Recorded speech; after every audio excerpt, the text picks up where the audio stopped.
So at 1:00 p.m. today, the CEO of NVIDIA is walking out on stage to talk about artificial intelligence. Right. But the most important metric he's going to discuss actually has absolutely nothing to do with software. It's about raw physical electricity. Exactly. And the massive cost of that electricity is like currently on a crash course with a geopolitical oil shock and a completely trapped Federal Reserve. It's a perfect storm. Welcome to Gilded News, episode 15. It is Monday, the start of what we're officially calling Collision Week. Yeah, that's definitely the right name for it. I mean, if you look at the mainstream consensus this morning, you are basically being told to watch 3 big, but supposedly completely separate news items this week. Right, they keep siloing them. Exactly. You got NVIDIA's GTC Tech Conference kicking off today. Then you've got the Federal Reserve's interest rate decision tomorrow. And sort of in the background, you've got some new consumer debt numbers floating around. Tech, macro, and the consumer. Yeah, 3 different categories and 3 different silos. But that's not really how this works, is it? No, not at all. That compartmentalized framing completely misses the structural reality of the economy we're operating in right now. Right. I mean, these are not 3 separate stories. The mission of today's deep dive into the data is to show you exactly how they are one singular massive narrative. So how do they actually connect? Well, we are watching the unprecedented physical cost of the global AI build-out land squarely on the exact same household balance sheet that is simultaneously absorbing a massive geopolitical oil shock. Wow. Okay. And right in the middle of that collision is the Federal Reserve, the institution that sets the price of money. So let's start with the event happening in just a few hours, because we need to understand the scale of this first domino, right? Yeah, let's look at GTC. Jensen Huang, the CEO of NVIDIA, is taking the stage at the SAP Center in San Jose. And the consensus framing here is pretty straightforward. People are treating it like a traditional tech conference. Right. They want the shiny new gadgets. Exactly. We're looking for new GPUs. Maybe they announce that highly anticipated Rubin chip. We get some very cool robotics demos. The market is looking for tech products. Which is just a massive underestimation of what is actually happening today. Really? Yeah. Today is not a tech keynote. Today is a macroeconomic earnings call for the entire global economy. Wait, an earnings call for the whole economy? Yes. Jensen Huang is going to walk out there and tell the world exactly how much the future is going to cost. And not in theoretical software terms, but in physical kilowatts, build schedules, concrete, and infrastructure. But wait, if I'm tuning into a semiconductor keynote, I'm looking for teraflops and processing speed, right? Yeah. Are you telling me the actual chip specifications aren't the primary focus anymore? Well, to understand the shift, you really have to look at the primary data driving the capital expenditure right now. Okay, what does the data say? Look at Google, Amazon, Meta, and Microsoft. They are planning a combined $650 billion in data center spending this year alone. Wait, $650 billion just this year? Just this year. That is a 60% year-over-year increase. But the thing is, you can't just buy a mountain of chips and turn them on. Because you need somewhere to plug them in. Exactly. Jensen Huang has explicitly laid out this analytical framework consisting of 5 layers of AI infrastructure. Okay. Those layers are energy, chips, infrastructure meaning, power, cooling, and scaling, then models, and finally applications. So notice what layer 1 is. Right. It's not the software, it's not even the silicon, it is energy. So the bedrock of the entire AI ecosystem, according to the primary architect of that ecosystem, is literally just raw physical power generation. It has to be because of the mechanical shift in how AI actually operates now. I mean, think about NVIDIA's recent move. Like the Grok deal. Yeah. They just made a $20 billion non-exclusive licensing deal with Grok, which is an inference chip company. Right. They're bringing Grok's founder and key engineers into the NVIDIA fold. Exactly. And we need to define why that matters. Up until now, the focus has really been on training AI models. Training, meaning like feeding it the data. Right. Training is like reading the entire library to learn a language. It takes a ton of effort up front, but it has a finish line. Okay, yeah, you train the model once, or maybe like a few times a year. But inference is the last mile. Inference is what happens when millions of users ask the model a question and it has to generate a brand new response in real time. Oh, I see. Yeah, inference is like writing a million new books on demand every single second of every single day. That sounds exhausting for a computer. Mechanically, it is vastly more power intensive over the long run than training. The servers run hotter, the cooling systems have to work harder, and the sustained wattage required from the local grid just skyrockets. And on top of that, there's the rumored Nemaclaw platform, right? The enterprise AI agent system. Yes, and if NVIDIA confirms Nemaclaw today, they are moving from just selling the pickaxes to basically building and operating the entire mine. Let me stop you right there. Because if the consensus is treating this like a gold rush, where everyone is hyper-focused on the shiny gold like the GPUs themselves, we are looking at the completely wrong thing. Where? We need to be looking at the water rights and the power grid required to keep the mining camps from going dark. That is the perfect analogy. The chip itself is no longer the bottleneck. It's the power. It's the permission to plug that chip into a local power grid and the physical ability to pump enough chilled water or liquid cooling through the data center to keep it from melting down. That is the real constraint. So this is basically the permission economy manifesting right there on a hardware keynote stage. Exactly. Hardware is being presented to the public as an inevitability, but in reality, it's a massive capital allocation decision bounded by very real physical utility constraints. Right.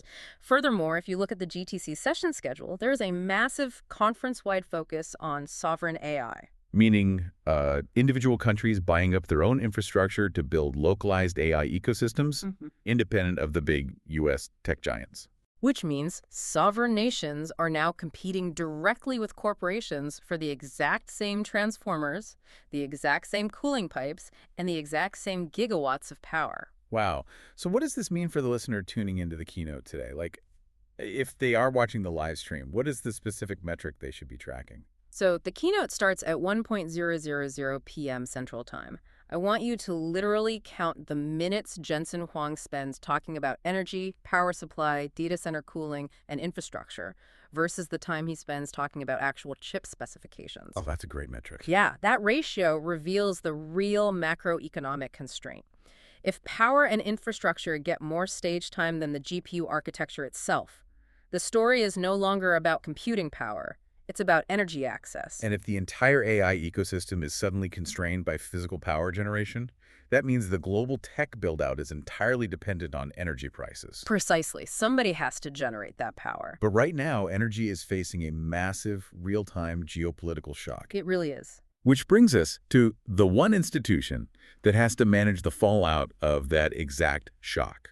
Let's look at the Federal Reserve. Right, because while the tech sector is totally focused on San Jose today, the macroeconomic reality of the next 12 months is basically being dictated by the price of a barrel of oil. Okay, let's unpack those numbers.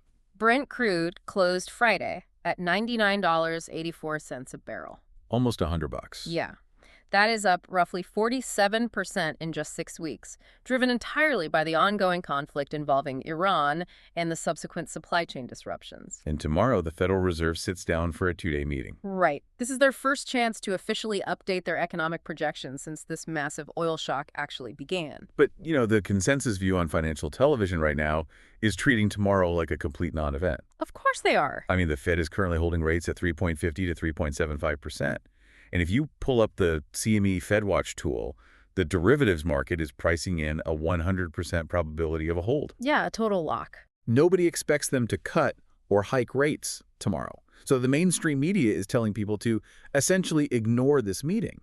That non-event framing is just a brilliant cover story for a massive structural revision to the U.S. economic outlook happening right in front of us. What do you mean? Let's look at the actual data the Federal Reserve is staring at this morning.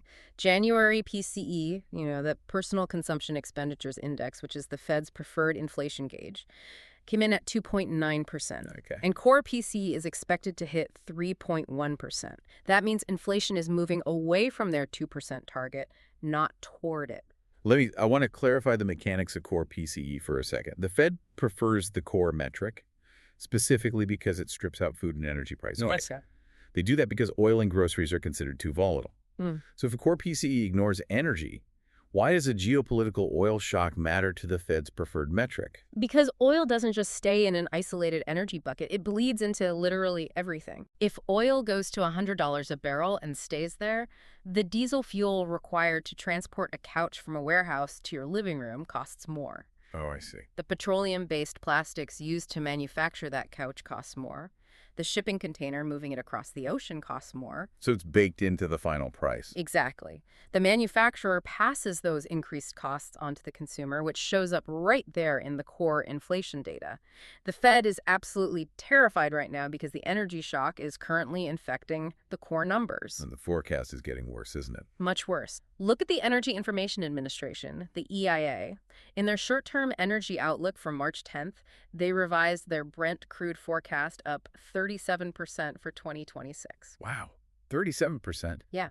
They expect prices to average $79 for the year, but Hmm. crucially, they expect it to stay over $95 for the next 2 full months. That sustained pressure has to change the calculus for every major bank on Wall Street. It already is. We're seeing the revisions right now. Goldman Sachs has officially pushed their forecast for the first rate cut from June all the way out to September. Nice. Barclays is now projecting just a single 0.25% cut for the entire year. And Carl Weinberg, the chief economist at High Frequency Economics, is actually arguing that the Fed should hike rates at this meeting to get ahead of the oil shock inflation. Oh, wait, hike rates? Yes. He forecasts this energy spike will push PCE up to 3.5% by the summer.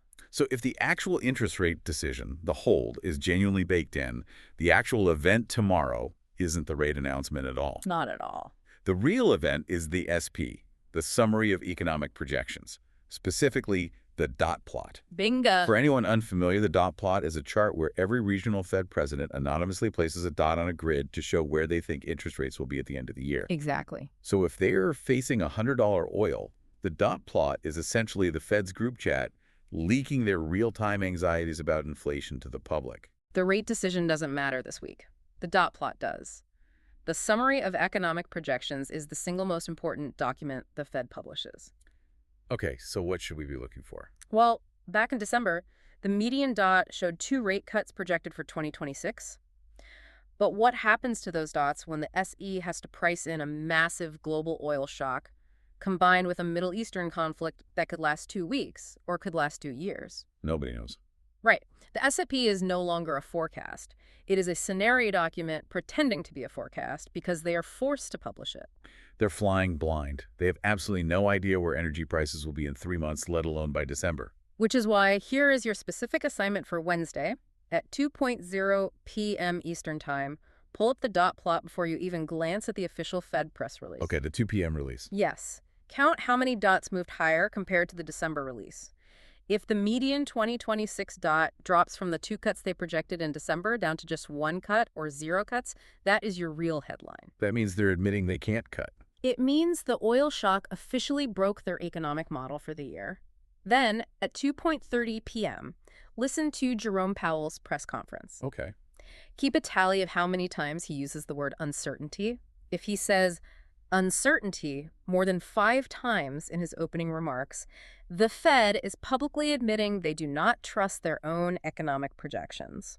If we pull back and look at the whole system here, we have an AI ecosystem demanding a historic amount of physical power and infrastructure. Right. We have a geopolitical oil shock sending crude to $100 a barrel, driving up the cost of that power. Yep. And we have a Federal Reserve that is completely trapped, forced to hold interest rates high because that energy spike is reaccelerating inflation. Well, that's the setup. The ultimate question is, if tech giants are draining the grid and oil is making energy wildly expensive, somebody has to be absorbing these price spikes at the bottom of the pyramid. Who is actually footing the bill? The answer is buried in a PDF that the New York Federal Reserve quietly published last month. Because the standard financial media defense right now is that the everyday consumer is perfectly fine. Oh, absolutely. You hear the same talking points on repeat. Household debt is growing, sure, but it is mostly tied up in fixed 30-year mortgages. The labor market is stable. The American consumer is historically resilient. They look at the debt in a complete vacuum. That framing relies on the assumption that personal financial stress is an isolated individual problem rather than a structural systemic one. Right.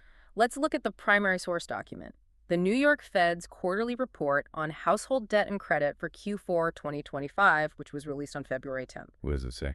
There is a single staggering number that mechanically connects NVIDIA's massive energy demands to the Fed's inflation trap. Okay. That number is $18.8 trillion. That is the total U.S. household debt right now. $18.8 trillion. I mean, to put that into perspective, that is roughly equivalent to the entire GDP of China. sitting on the American household balance sheet. It's massive, and the velocity of how fast that debt is growing is the real issue here. It grew by $191 billion in a single quarter. Wow.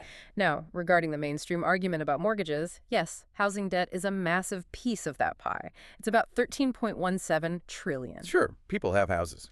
But we need to look at the non-housing balances. In just 3 months, non-housing debt rose by $81 billion. $81 billion in 3 months. Yes. Credit card debt alone is sitting at an all-time high of $1.28 trillion. Auto loans are at $1.67 trillion. Student loans are at $1.66 trillion. That is $4.61 trillion in non-housing debt. We have to ground those numbers in reality. I mean, an $81 billion jump in non-housing debt in 1 quarter across roughly 130 million U.S. households means people aren't just taking out a loan to buy a new car. No, they're not. This is millions of people putting groceries, insurance premiums, and utility bills on Visa and MasterCard just to make it to Friday. And remember, this data is from Q4. This is happening before the current oil shock even hit its stride. Oh, man, so it's worse now. Much worse. Look at January retail sales from the Census Bureau. They fell 0.2% month over month. Consumers were actively pulling back their discretionary spending. And then the oil spike happened. Right. Then Brent crude jumped from $67 to nearly $100 in just 1 month. The cost of gasoline, home heating, and electricity is all repricing higher in real time. So they have even less money for discretionary spending now. Exactly. And let's tie this back to the massive AI power draw we covered in segment 1. Right, the energy demand. Goldman Sachs recently projected a 6% increase in residential electricity bills by 2027, strictly stemming from the AI data center build-out. Wait, my home electricity bill goes up because a tech company's running AI. Exactly. When a hyperscale data center moves into a county, they sign massive power purchase agreements. The local utility grid has to upgrade its transmission lines and transformers to handle the load. Let me guess who pays for that. Yep. The cost of those grid upgrades is routinely passed down to the local residential ratepayer. This changes the entire way we look at credit card debt. The consensus treats credit card debt as a symptom of consumer gluttony-like, people going to the mall and buying luxury goods they can't afford. But structurally, that $1.28 trillion is a utility buffer. Exactly. The American household is simultaneously paying for the geopolitical oil shock at the gas pump, and they are paying for the massive AI infrastructure build-out on their monthly electricity bill. And they're bridging the gap with plastic. Right. The household is the shock absorber for the entire global economy. And that shock absorber is running completely dry. How do we know it's running dry? Well, the New York Fed explicitly titled their own Q4 report, "Early Delinquencies Tick Up." They are flagging this as a developing trend. Oh, wow. When a macroeconomic buffer runs out, it doesn't show up immediately in the broad GDP numbers.